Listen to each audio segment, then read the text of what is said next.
Delicious adult mice, good for the owl as he's growing up because he's only about 2 months old. And with large adult mice, good gut content, good marrow in the bone, all that delicious gut content that is very important for this owl as he grows. Anakin, he could potentially get 23 feet long, being the largest reptile on the planet. And then Bobby, him being a male American crocodile, he could easily get 18, 19 feet long, making him one of the biggest crocodilians on the planet right after Anakin. Oh, good catch! You are such a beast! I've got to be very careful when trying to actually handle her now, because at this size, it's no joke. She could literally just take something off. Whew. Death rolled.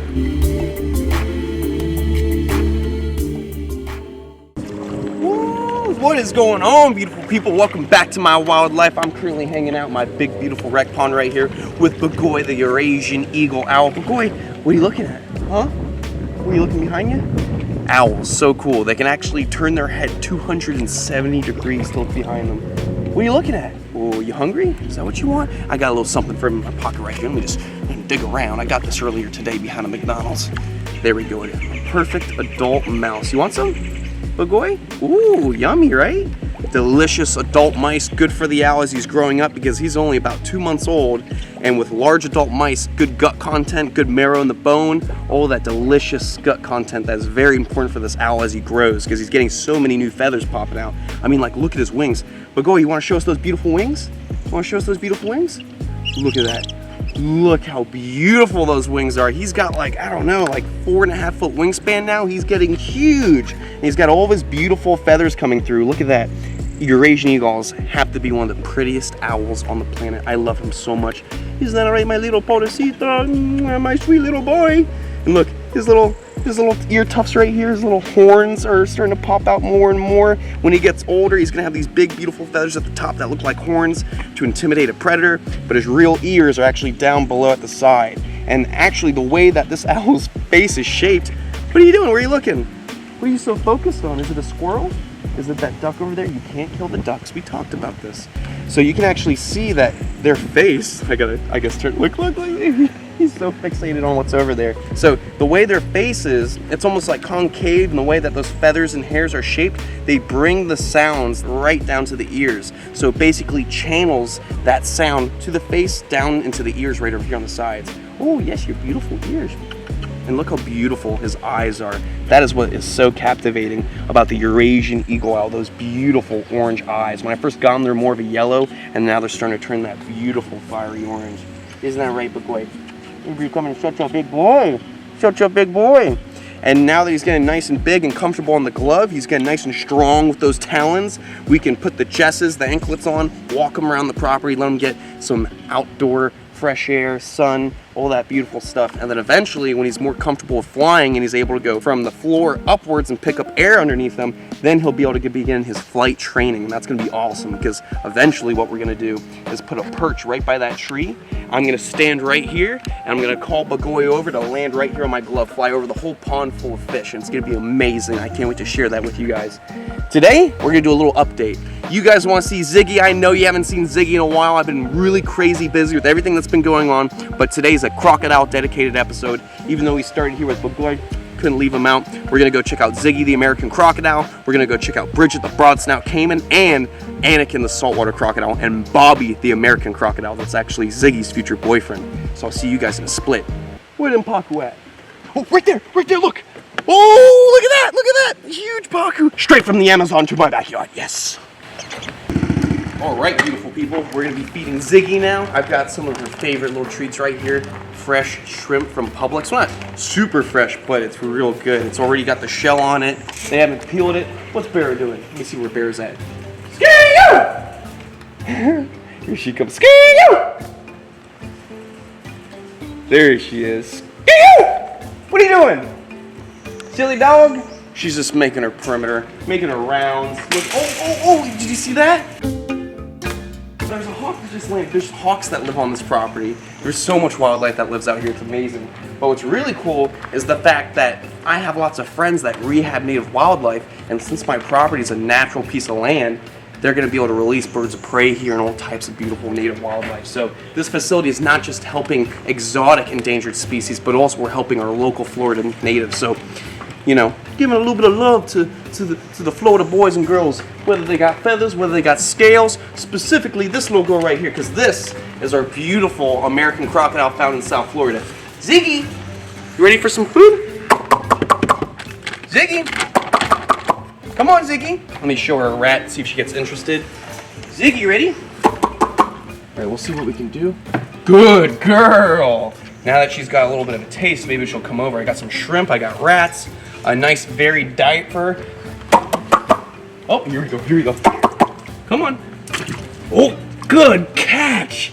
You are such a beast! Come on. Oh, look at her. She is such a beautiful crocodile. Look at her. I got this crocodile when she was only about 2 weeks old. She was just a little baby. Oh my goodness. Whoop. Ready? Uh-oh, uh-oh, uh-oh. Oh, you flung it, you flung it. Come on. Good girl. So what I'm doing now is I'm just gonna feed her, get her nice and fat and happy, and then we're gonna try and take her out, do a little desensitization training so she's nice and used to being touched still. Oh, you got a little spooked. Come on. Look how she creeps along the bottom easily. Come on. Whoop. Good girl. Oh, you missed it, you missed it. Here, another big shrimp right here. Ooh, there you go. Good girl. She is such a good girl. The shrimp is so good for them. High in protein, really good calcium from the shell, and also we're feeding these rat pups, which are way better than mice. Come on. You want some more? You getting full? Don't tell me you're getting full. Come on. Ooh, did you see the little sassy hiss she just gave me? She's gonna eat that shrimp on the bottom, get nice and full. She is such a beautiful croc.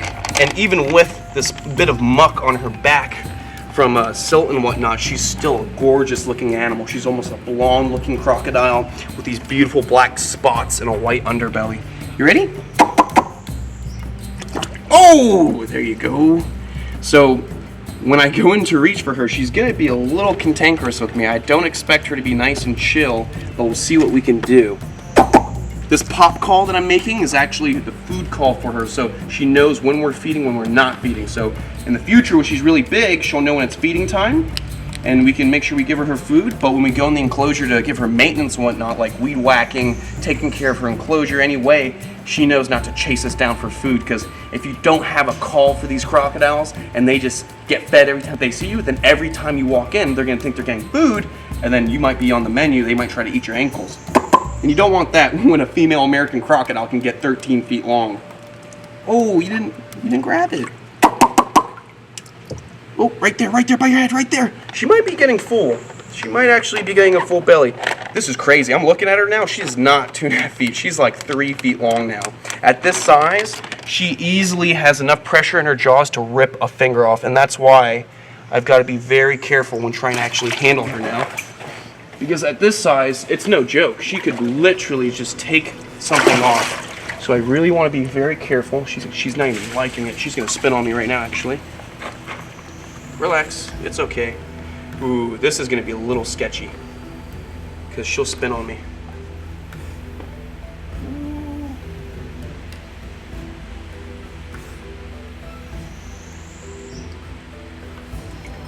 Ooh. I haven't held her like this in probably a month or so.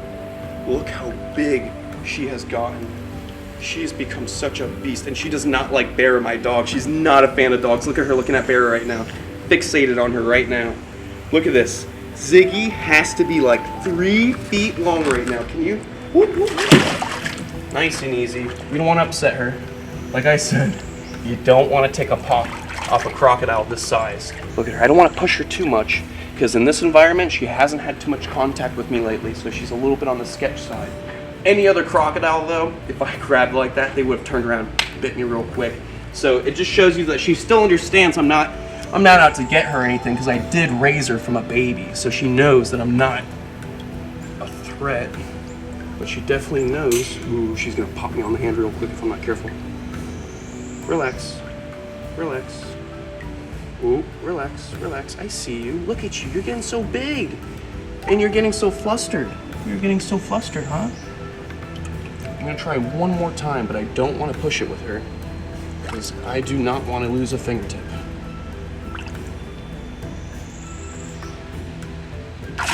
Whew! Death rolled. That means she's upset. She wants nothing else to do with me. So I'm just gonna take this shrimp, give the shrimp to her right here. Ziggy, good girl.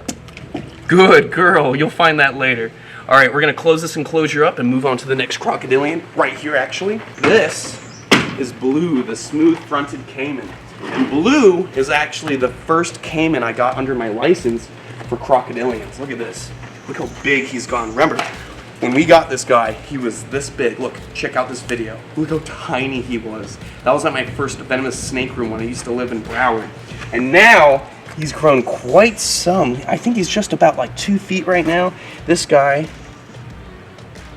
is not too explosive, but when they feel the need to defend themselves, they will explode. So they don't really give you a warning. And this came and bit me about a year ago and didn't let go for about, I don't know, half an hour. But look at that beautiful smooth front caiman, Paleosuchus trigonatus, smooth, whoop, smooth like a trigger.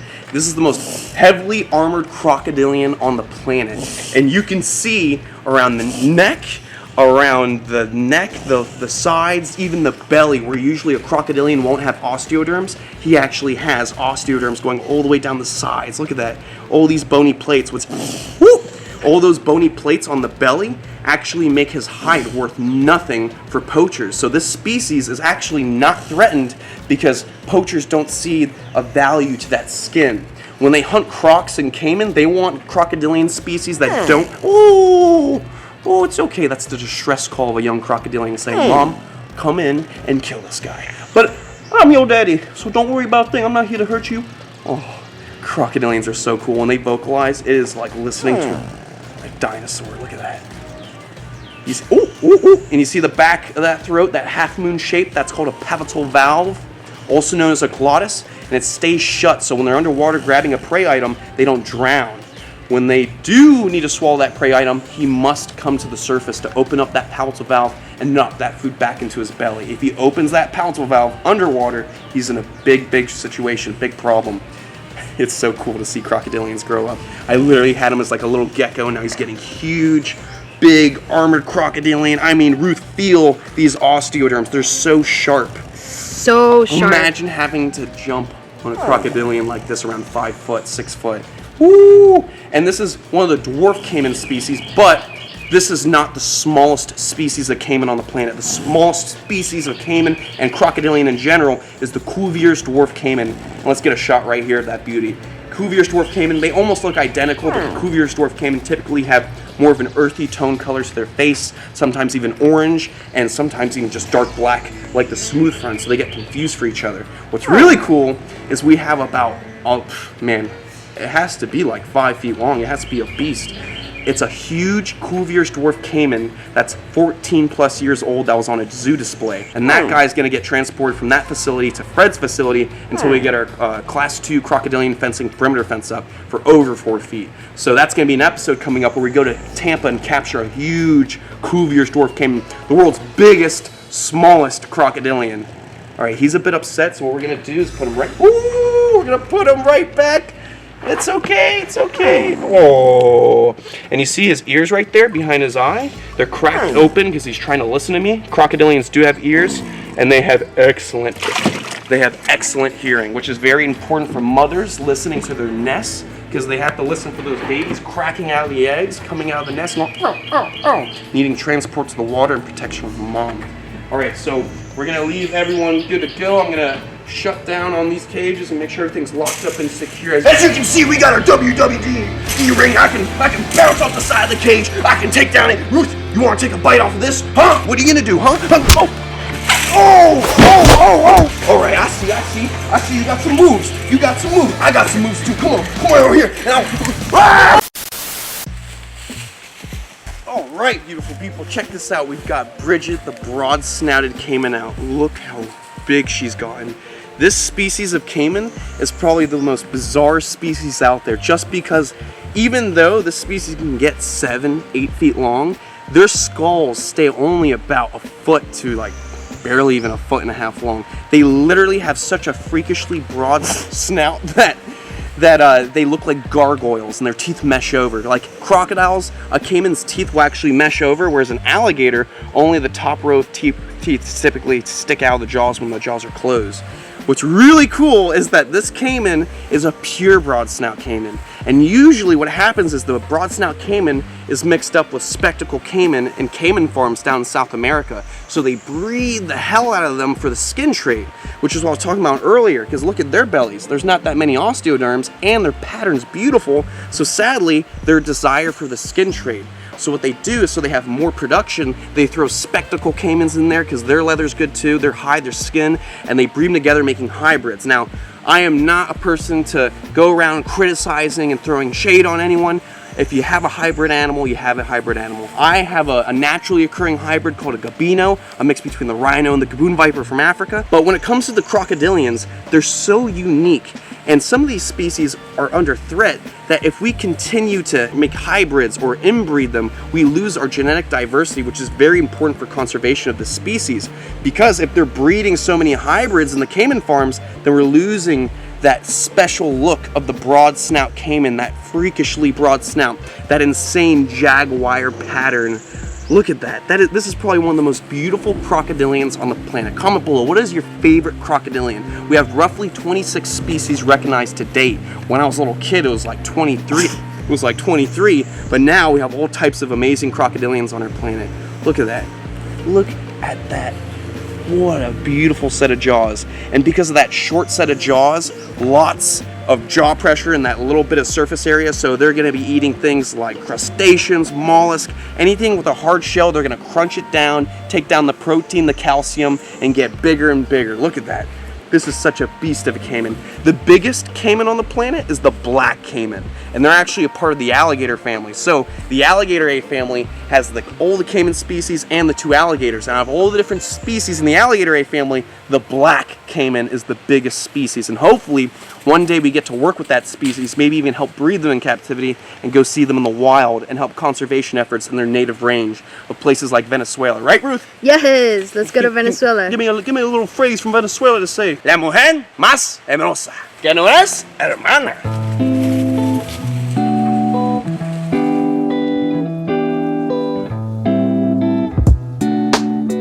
Mara, what are you doing? What are you doing? She's so funny, look at her. She's a crocodile. All right, I got some real crocodiles right here. Guys, check this out. We've got little Anakin, the saltwater crocodile, and we've got Bobby, the American crocodile. Look how big Bobby has gone. We got Bobby around the same time that we had to go catch that massive big bull crocodile over at Gatorama. Bully, look at this shot. Come on, Bully, right here, buddy. Come on. Look. Come on. Good boy. Good boy, you got one right here. Yeah, there you go. There you go. That's it. That's it. Get back. There you go.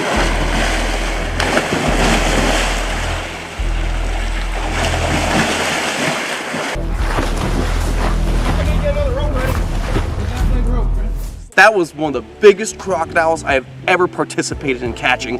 One of the best times of my life. And this is his son. Look how beautiful his son is. He's getting super big. I got him around the same size as little Anakin. Now, what's really crazy is that, it's not too crazy actually, since we have American crocodiles here in Florida on our coastlines, living in the salt water, living in the mangroves, a lot of our locals call them saltwater crocodiles for good reason, finding them in the salt water. But in actuality, a saltwater crocodile is its own species, like Anakin. Anakin is Crocodilus porosus, the saltwater croc. And then this little guy is Bobby, the American crocodile, Crocodilus acutus. So they're 2 different species found on 2 different parts of the planet. And you can see there's a significant difference in coloration. When we look at the American croc, they're dull in coloration. They have more of a gray tone to them. When they're younger, they have spots. And then the saltwater crocodiles can be anywhere from dark gray to neon yellow with beautiful, vibrant spots going through. Look at the coloration difference in these crocodiles. But no matter what, they're both unique and beautiful in their own ways. Anakin, he could potentially get 23 feet long, being the largest reptile on the planet. And then Bobby, him being a male American crocodile, he could easily get 18, 19 feet long. making him one of the biggest crocodilians on the planet right after Anakin. It is so cool to watch these little guys grow up. You guys saw Ziggy, a little tiny, she's no tiny little baby anymore. She's getting huge. When I got Ziggy, she was smaller than this guy. And now, Ziggy's a beast. It is such a good feeling to raise animals from little babies and watching them grow up. And that's what I love about working with wildlife, the experience, the life experience, the wildlife. And I can't thank you guys enough for really bringing me up on my journey. Seriously, you guys help support my big goals, my dreams. I was a certified firefighter and EMT about to sign up for paramedic school, dedicated for a whole entire year, and then I was convinced to do YouTube by my good friend Zach. And after that, my life has changed. Over the last 3 years, I've gone from bouncing around South Florida, living at different places, working at different wildlife parks, to eventually staying in one spot, working my butt off on YouTube, saving as much money as possible, helping out other facilities, building up my name, and now, finally, I have my dream property, 10 plus acres of pristine wildlife habitat, beautiful home, beautiful serpentarium to work with, an amazing life I live, a great crew with me, Ruthless Ruth, and all my ruthless little crocodiles, right? No, I'm just kidding. They're pretty nice, right? You little cutie. All right, beautiful people. I think that's going to be it for this episode. I will see you on the next one. Stay beautiful, stay safe, and most of all, don't forget to check us out on our website, CHANDLER'sWildlife.com. I would scream and do my promo right now, but I can't because I'm holding these cute little babies and I don't want to scare them. But don't forget to get your Chandler's Wildlife t-shirt with Kevin the King Cobra. Don't forget to get our Chandler's Wildlife t-shirt with the American Crocodile on it. That's one of my favorites. Don't forget to get your merchandise because everything you guys buy, all the money goes to our lawyer fees to help protect this facility and also continue on with our conservation work. I love you guys so much. I'll see you on the next one. Stay beautiful, stay safe, and most of all, love your crocodilians and never stick your nose too close to them.